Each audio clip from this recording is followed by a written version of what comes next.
Rabbi shrah li sadri wa yassir li amri wahlul 'uqdatam min lisani yafqahu qawli. Allahumma iftah 'alaina hikmatak wanshur 'alaina min khazaini rahmatika ya arhamar rahimin.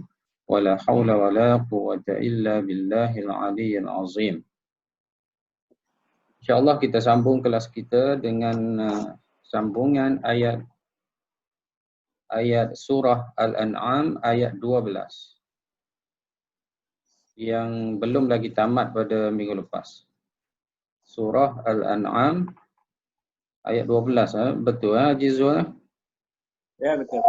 Ya, kita sampai ke, walaupun ayat ini sudah pun kita pelajari, tapi ada lagi beberapa ayat yang belum lagi kita i'rab dia.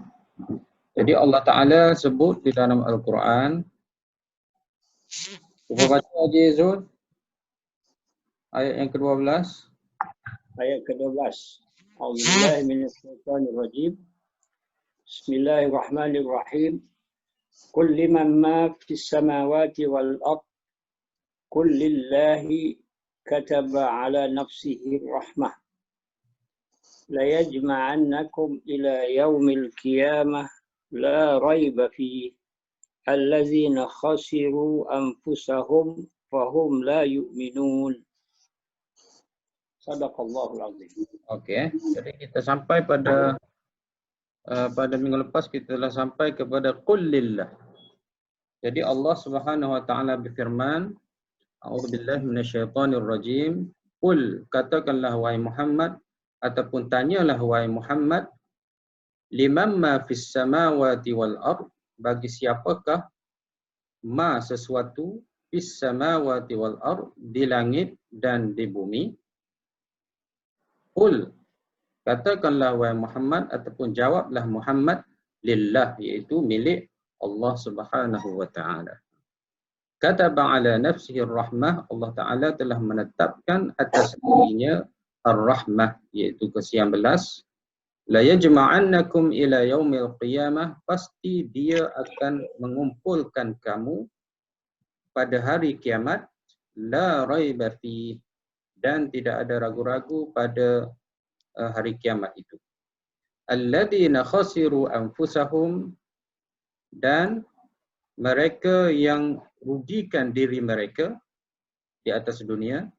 Fahum la yu'minun, dan mereka itu adalah mereka yang tidak beriman kepada Islam ataupun kepada agama Allah, kepada Allah Subhanahu wa taala. Itu adalah ayat sambungan kita insya-Allah pada pagi ini. Kita sampai kepada qul lillah. Pertama sekali Allah Subhanahu wa taala menyebut di dalam ayat qul lillah, Allah Taala menggunakan li. Li adalah huruf jar, dan huruf jar ini menunjukkan milik ataupun kepunyaan Allah Subhanahu wa taala. Kalau kita lihat di dalam ayat yang lain ada juga Allah Subhanahu wa taala bagi tahu apabila orang kafir ataupun musyrikin ditanya siapakah yang membuat langit dan bumi, mereka akan jawab Allah. Ada dalam ayat yang lain Allah Taala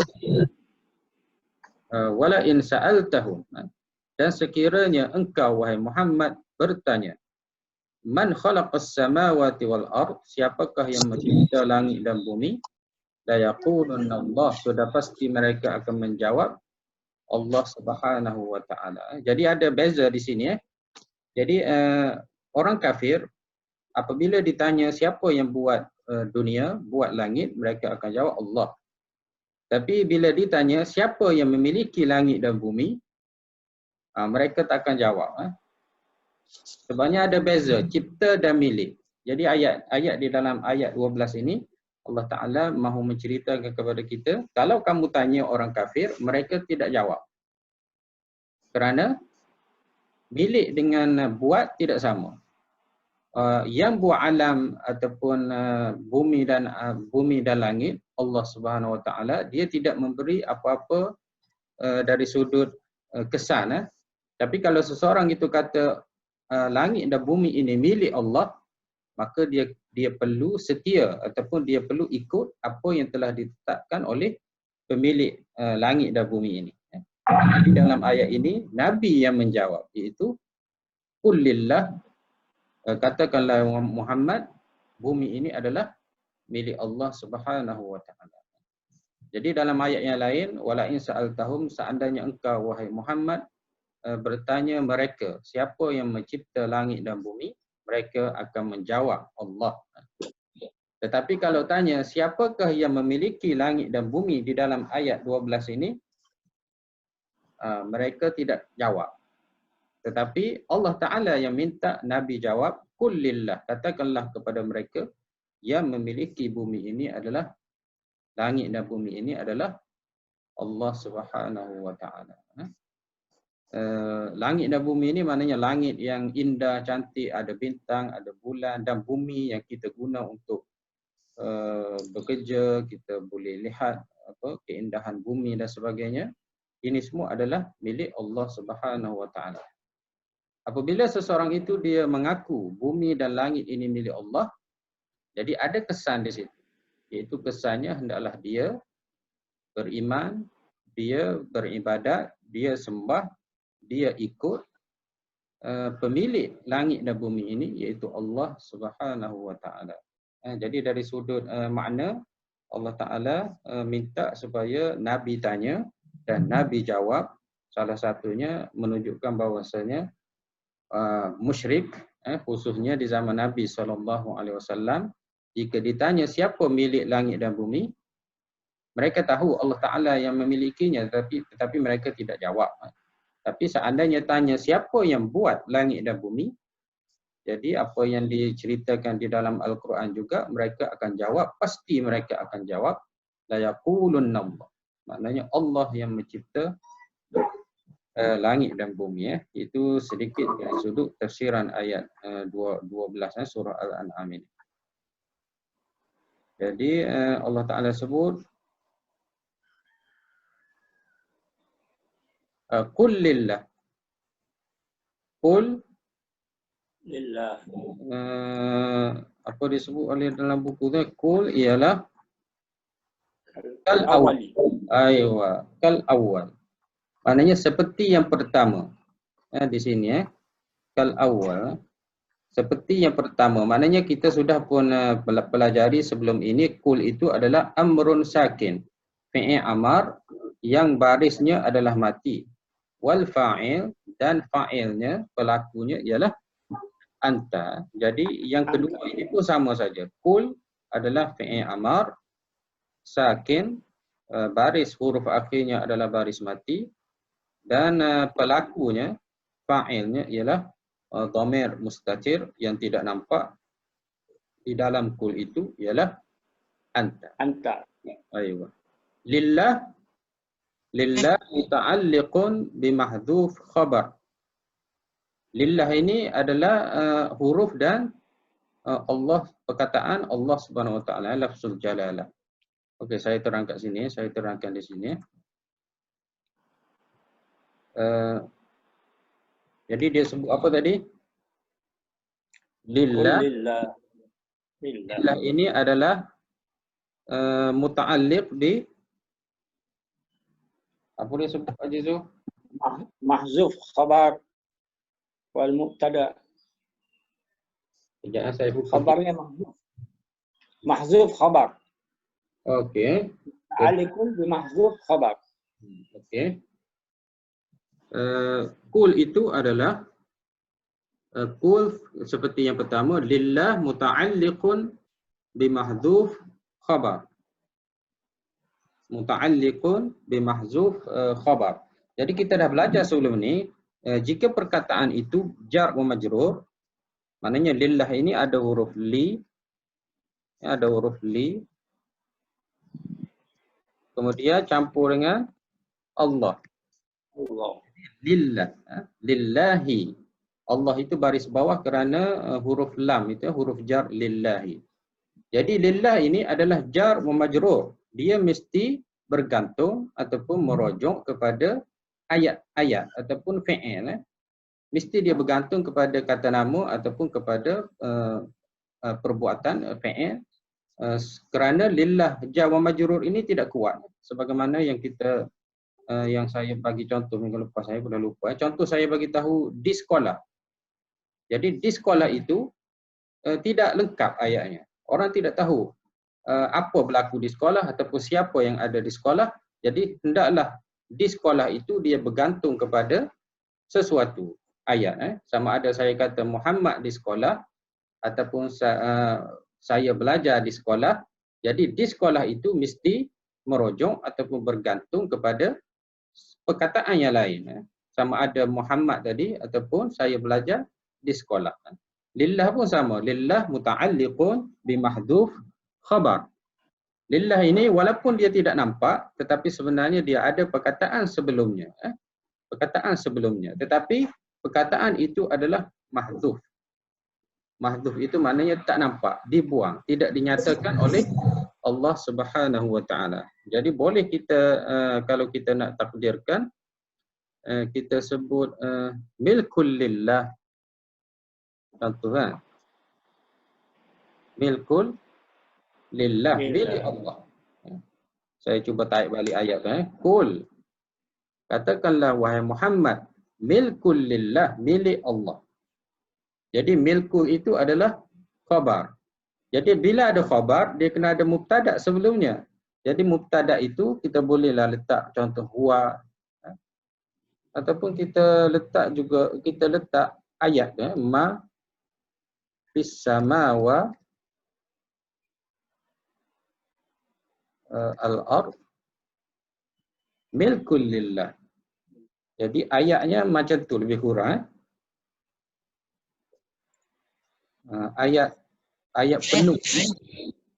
Ayat penuhnya begitu lebih kurang macam saya type ya. Jadi Allah Taala sebut pendek saja kan. Allah Taala sebut qul lillah.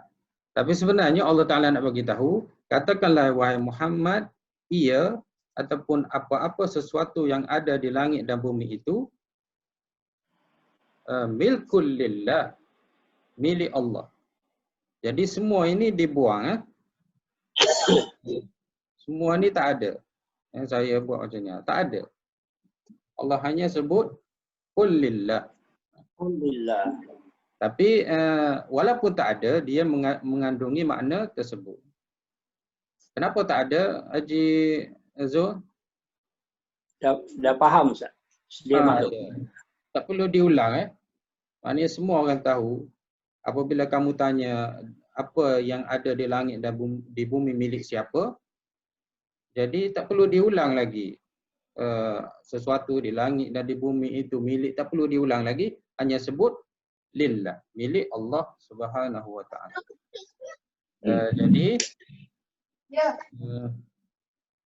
Jadi Allah itu, lillah itu dia bergantung kepada khabar mahzuf. Khabarnya ialah milkun. Tidak dinyatakan. Jadi kalau orang tanya milik Allah, apa tempat dia bergantungnya? Dia bergantungnya ialah milkun. Milkun lillah subhanahu wa ta'ala.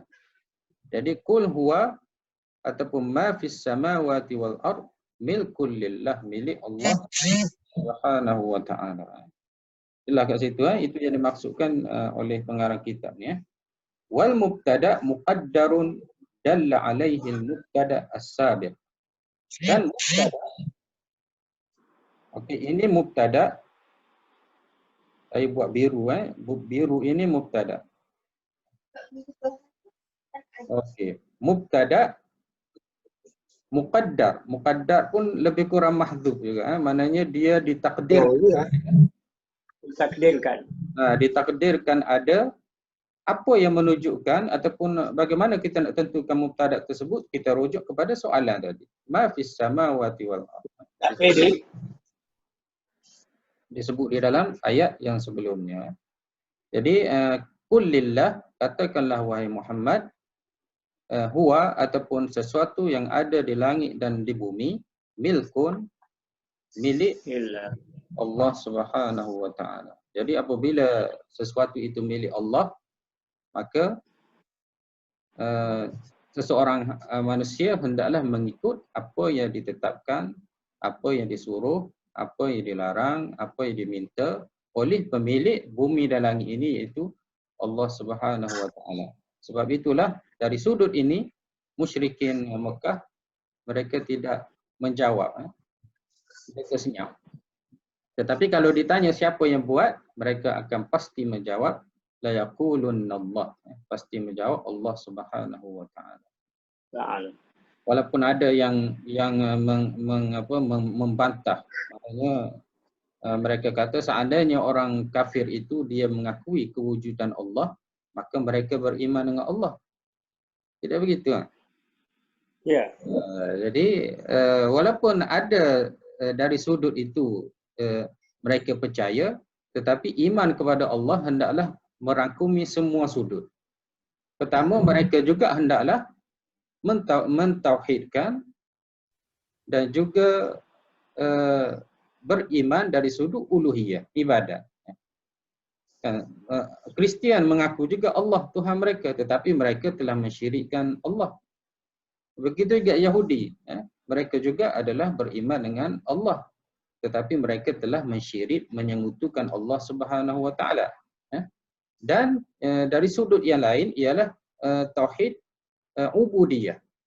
Maknanya bukan setakat kamu mengaku Allah Taala mencipta langit dan bumi, tetapi kamu juga dituntut, sama ada tuntutan itu satu kewajipan ataupun satu perkara yang disunatkan, iaitu melakukan apa yang disuruh oleh Allah Subhanahu wa taala. Maknanya dari sudut ibadat, puasa, solat, zakat, melakukan perkara-perkara kebaikan itu adalah juga dituntut oleh Allah Subhanahu wa taala. Dari sudut ubudiyah ataupun uluhiyah, menjadikan Tuhan itu sebagai Tuhan yang berhak disembah. Maknanya tidak guna seseorang itu dia mengaku yang cipta alam ini adalah Allah, tetapi dia tidak sembah Allah Subhanahu wa taala. Itu yang berlaku kepada orang kafir musyrik. Apabila ditanya siapa yang buat langit dan bumi, mereka sebut la yaqulunallah. Pasti mereka akan jawab Allah. Tetapi kalau tanya siapa yang memiliki langit dan bumi, mereka tak jawab. Kerana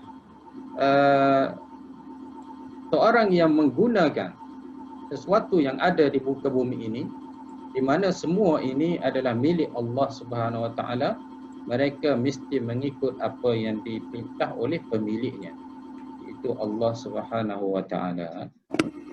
Saya ingat tafsir yang dikupas oleh tuan guru ni Aziz, ni Abdul Aziz. Dia bagi tahu kalaulah kamu tak mahu sembah Allah, kamu pergi ke bumi lain yang ada udara, yang ada langit, yang ada semua kemudahan, kamu pergi hidup di bumi yang lain. Tetapi tidak dapatlah, sebabnya bumi ini adalah milik Allah Subhanahu wa taala. Jadi apabila seseorang itu dia percaya bumi ini milik Allah, jadi di sana ada dari sudut uluhiyah, iaitu ubudiyah, dia hendaklah menyembah Allah Subhanahu wa taala. Jadi selesai ayat qul lillah. Kemudian kataba fi'il madin, kataba madin maftuh. Jadi madin maftuh maknanya kataba itu adalah fi'il madin.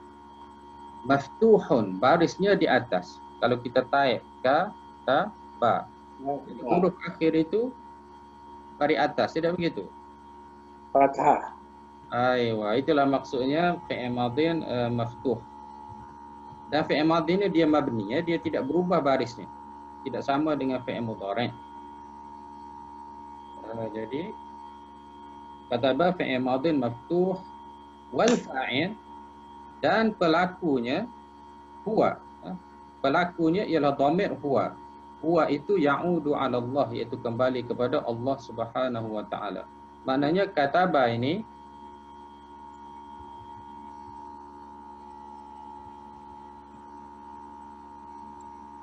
kita surah Al-An'am, surah Al-An'am ayat 12. Surah Al-An'am ayat 12, dan siapa yang ada kitab format PDF, muka surat 129. 129 ayat 12 surah Al-An'am. Jadi madhi maftuh wal fa'il, pelakunya siapa? Siapa yang tulis? Kataba maknanya dia telah tulis. Siapa yang tulis? Ialah Allah Subhanahu wa taala. Tulis ni maknanya tetapkan. Ini lebih kepada lafaz majaz, bukannya Allah tulis, tetapi sesuatu yang ditulis itu adalah sesuatu yang ditetapkan, diputuskan. Jadi kataba ini kita boleh terjemahkan, dia Allah Ta'ala telah menetapkan dan memutuskan. Dan tidak boleh kita menyebut mewajibkan, sebabnya Allah Ta'ala tidak ada bagi haknya perkara yang wajib. Tidak ada yang wajib bagi hak Allah Subhanahu wa taala. Jadi kataba ala nafsihi, kataba ala nafsi muta'alliqun bi kataba. Jadi ala itu adalah jar, ala huruf jar, nafsi adalah majrur. Jadi jar wa majrur, ayat itu dia tidak lengkap tanpa ada merujuk kepada kata nama ataupun fa'il. Jadi atas dirinya adalah merujuk kepada kataba. Maknanya Allah Ta'ala telah tulis, telah tetapkan atas dirinya. Bihir rahmah, mudhafun ilaihi itu adalah mudhaf. Mudhaf ilaihi. Ya. Nafsi, diri, diri Allah ini dia saja yang tahu, bukan seperti manusia. Hi itu adalah mudhafun ilaihi. Maknanya diri Allah Subhanahu wa taala. Apa yang Allah Ta'ala tulis atau tetapkan? Ar-Rahmah, iaitu kasih yang belas. Apa kita? Okey, kataba ala nafsihi. Itu ayatnya. Nafsihi itu maksudnya Allah. Kataba ada di dalam ini ialah huwa. Huwa itu adalah Allah. Jadi kataba, dia iaitu Allah Ta'ala telah menulis ataupun telah menetapkan atas dirinya, iaitu Allah, dirinya sendiri, Ar-Rahmah. Rahmah ini adalah kasih yang belas. Lawan dia marah. Jadi manusia pun ada kasih yang belas, ada marah. Jadi Allah Ta'ala pun ada marah, ada kasih yang belas. Jadi Allah Ta'ala telah tetapkan atas dirinya adalah rahmat. Okey, jelas suara saya? Okey. Itu Haji Kasbi. Okey, Ustaz, jelas, Ustaz. Jelas, alhamdulillah. Sebelum ni suara saya terputus sebab hujan. Okey, Ustaz. Boleh insya-Allah. Di dalam hadis yang diriwayatkan oleh Imam Muslim, Nabi menyebut inna rahmati taghlibu ghadabi. Dalam hadis kursi Allah Ta'ala menyebut sesungguhnya rahmatku mengatasi kemarahanku. Jadi itu yang dimaksudkan dengan Allah Ta'ala tetapkan atas diri rahmat. Maknanya Allah Ta'ala tangguhkan azab. Allah Ta'ala tidak terus mengazabkan para musyrikin Mekah. Walaupun ayat sebelumnya mereka mencabar Nabi. Walaupun mereka mencabar Nabi supaya malaikat turun menghancurkan mereka dan sebagainya, tetapi Allah Ta'ala tetapkan atas dirinya kasih yang belas. Bukan marah, kemarahan dan sebagainya. Okey, jelas ayat ni. Kataba ala nafsihi ar-rahmah. Kemudian Allah Ta'ala sebut la yajma'annakum. Ini ada beberapa perkataan ataupun huruf. Pertama la. La ini adalah huruf taukid. Jadi penegasan. Kemudian ada fa'il. Yajma'a. Yajma'u asalnya. Ini fa'il mudhari'. Kemudian ada nun. Nun sabdu ini adalah taukid. Apa itu taukid? Maknanya Allah Ta'ala nak tegaskan.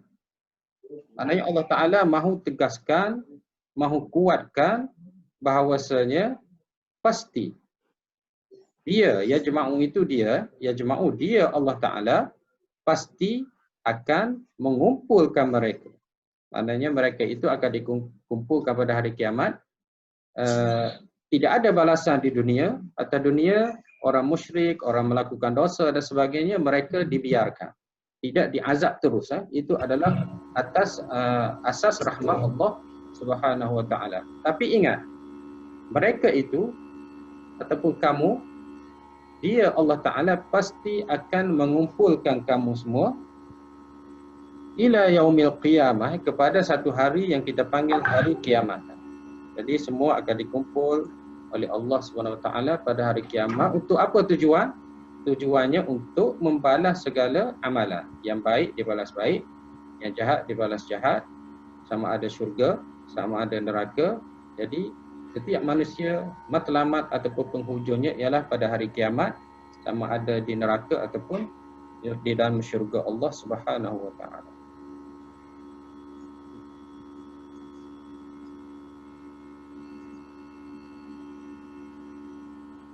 Okey, jelas Jadi la ini adalah huruf taukid, menunjukkan kuat. Ya jama'u asalnya bari hadapan, tetapi diletak bari atas. Jadi Allah Ta'ala sebut ya jama'anna, bari atas. Okey, kenapa ain itu bari atas? Siapa boleh jawab? Kenapa bari atas? Asalnya ya jama'u. Yajma'an lam tu yang buatkan dia bari atas. Ya, itu jawapan juzul. Saya akan jawab. Siapa ada jawapan lagi? Jadi ya, asalnya ya jama'u, tetapi kita baca ya jama'anna. Ain ini kita letak bari atas. Kenapa? Dah tak boleh jawab ataupun malah nak jawab sudah pada ustaz Okey, kerana dia letak bari atas, kaedah menyebut apabila fi'il mudhari' bersambung dengan nun taukid, ini kita panggil nun taukid, maka ain itu hendaklah bari atas, dia jadi mabni. Fi'il mudhari' ada dua keadaan mabni. Pertama, apabila bertemu dengan nun taukid. Yang kedua, jika bertemu dengan nun niswah. Nun an-niswah. Contoh saya sebut yajma'na, hunna yajma'na.